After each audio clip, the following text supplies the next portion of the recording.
would you find enough hate in your heart for anything to deny $450 million? He's worth $500 million. So, Okay. I mean, you know what's crazy though about baseball and any other sport where the ink dries on that contract, and as long as he shows up, he gets that money. Like, that is a substantial amount of money to let you just push off for another 3-4 months and just let fate take its course. So it is hard to not, take that money. That's the big thing with Mike Trout. Like, I know that Russ has the Mike Trout's a coward take, but yes. Like, when you get offered that money, the ability to sign it right away and just be done with it and lock it in, it's a pretty big deal. So I think Juan Soto knows that organization, the best of days is probably past for the Washington Nationals. I'd be a little bit skeptical about tethering myself to them for 15 years or whatever it's going to be. So I don't necessarily blame him for it, but man, that takes a deep breath and a lot of trust to let that roll by. Yeah, Juan Soto has massive cojones, massive huevos, like something that Mike Trout doesn't have.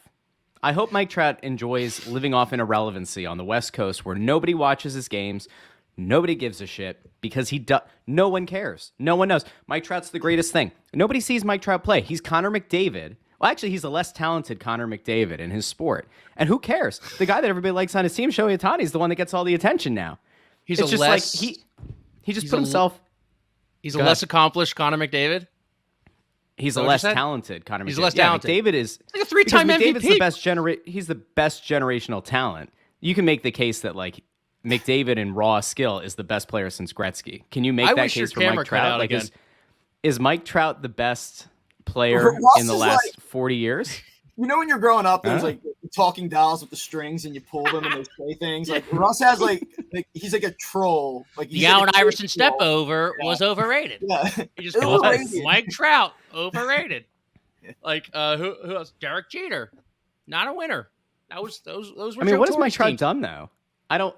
This is Bob's fault. He's the one. I wasn't going to bring up, like Mike. Wasn't going to bring up Mike Salmon, Mike Halibut. Anthony Sanfilippo loves Chuck Fletcher. That is true. That didn't work out well. Here is the thing. Like, I'm not on the complete 180 of your take, Russ. I am kind of right in the middle of the whole Mike Trout thing, where it's like, yeah, I understand taking that money. Don't get me wrong. You're living in Southern California. It's awesome. You're done by October, so you can go watch Carson Wentz or you can go watch Jalen Hurts in your front row seat and whatnot. But then you catch a video of his kid wearing Phillies pinstripe pants yesterday at the All-Star game. So now it's just like, what are we doing here, man? You want to be the Eagles ambassador, the biggest fan, the most famous fan there. You want to, spend your summers down the Jersey Shore in Millville and everything. Like, just request a trade. My helmet. Yeah, like, just request a trade already. There are two things, though. There are two things, and I don't fault him for either. As much as I, say that he's a coward, like, there are two things at play. One, can anybody blame him for wanting to live on the West Coast? No. There is not a single soul who lives out there who would rather come back to the Northeast and have to deal with 4 seasons. None. The other thing he gets is he is absolutely beloved.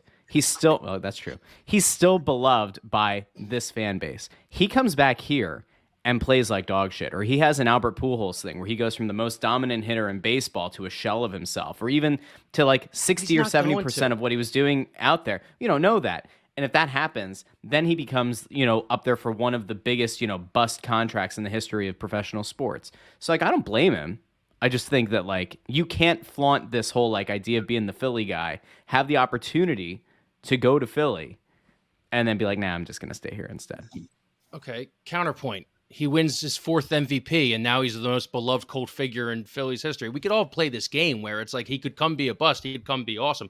I just don't like it that he just flaunts all this Philly stuff. Philly guy.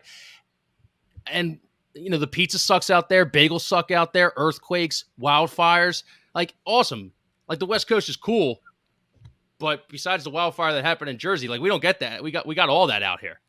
And that was because some asshole lit it. Those ones out there because of the sun. What do you think? You struck out Mike Trout. What do you think about all this? I did not strike out. Yes, Mike you Trout. did. You're so fucking humble, Bob. Play against Mike That's how you Trout. got. That's how you got hired at Crossing Bride. You had that on your resume. Struck You're out so Mike Trout. humble. You do know, and I always say this, that if you're between the ages of, I don't know, 25 and like 38, you somehow played against Mike Trout in high school. Even if you didn't live in New Jersey, like anywhere in the tri-state area, anywhere in that age range, you somehow played against Mike Trout. With AAU, it could be the whole Eastern Seaboard. Yeah, but you struck out Mike Trout. What do you think about the whole Mike Trout stuff? Mike Trout is, I think, 9 years younger than I am. So wow. I look at it. I mean, listen, Mike Trout is wasting away out there. The Angels have not had a winning record since 2015, I believe.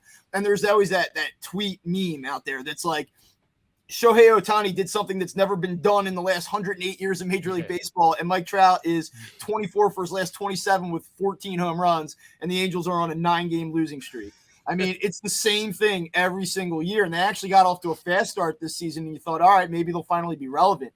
I have to imagine at some point there's a breaking point. Maybe he doesn't come back to Philadelphia, but at some point, if you're going to be one of the greatest players of a generation, you've got to win. And like, that's always going to be a mark against him. And I in a way, I respect it that he's committed to the same team throughout his entire career. It's not the NBA where you're just jumping from team to team every single offseason, trying to form these super teams. But like, it will count against his legacy at some point. And Kyle, like you said, man, like I kind of agree. Like I am a little bit of a hater in my heart. Like I watch these games on Sunday afternoons and there's Mike Trout wearing his Eagle stuff and he's getting a touchdown handed to him. And you're like, dude, just come back. Like you could win multiple championships for this city. You and Bryce Harper could be the greatest thing in the last decade of Major League Baseball if you would have come here. You opted not to. That's fine. It's your choice. But yeah, there is a little bit of a what if about it for sure. Well, here's another thing. John Middleton unloosens a little bit of buttons on that shirt. Shows a little chest hair. Does he open up the shirt for Juan Soto? You're all over him. You're all over him about like the hair. He's a dork. Who high fives like this? Like this. That's a guy who's never high fived in his life. There's a video of the Eagles in the NFC Championship game against the Vikings, and he's in the box with Jeff Lurie. And like you can always, one thing I will say about John Middleton is the guy wants to win. He wants the Phillies to win, and he's a hardcore Eagles fan. Like you can see like this raw emotion from him. They score the touchdown, they're going to the Super Bowl, and he's like a crazy man. His hair is like whipping around, and he's like, oh, like he's nuts. I respect that. So maybe a little bit deep on the V's and maybe a little deep on the polos at times, but I respect John Middleton, man. The guy's going for it. He's putting his money where his mouth is. I can't knock the man.